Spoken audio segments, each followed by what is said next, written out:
2024లో జరిగిన అసెంబ్లీ ఎన్నికల్లో వైసీపీకి 11 అసెంబ్లీ స్థానాలు వచ్చిన విషయం అందరికీ తెలిసిందే.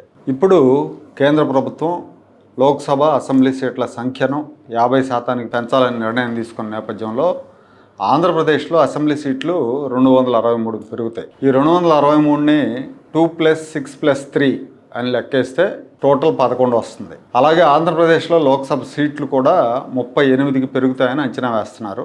ఇది కూడా 3+8 అంటే అది కూడా 11 వస్తుంది. దీని మీద టీడీపీ సోషల్ మీడియాలో వాళ్ళంతా కూడా ట్రోల్ చేస్తూ ఉన్నారు. వైసీపీకి ఎటు చూసినా 11 వస్తున్నాయని చెప్పి. పుండు మీద కారం జల్లినట్టుగా ఇవాళ కొత్త పార్లమెంటు భవనంలో వైఎస్ఆర్ కాంగ్రెస్ పార్టీకి లోక్సభ స్పీకర్ ఓం బిర్లా గారు 11వ నెంబర్ రూమ్ కేటాయించారు. ఇప్పటికే 11తో ట్రోల్ అవుతూ ఉంటే మళ్ళీ ఇక్కడ కూడా 11వ నెంబర్ రూమేనా అని వైసీపీ ఎంపీలు స్పీకర్ గారిని కలిసి మాకు వెంటనే రూమ్ మార్చండి అని కోరారు. వాళ్ళ వినతిని అంగీకరించి స్పీకర్ వాళ్ళకి 12వ నెంబర్ రూమ్ కేటాయించారు.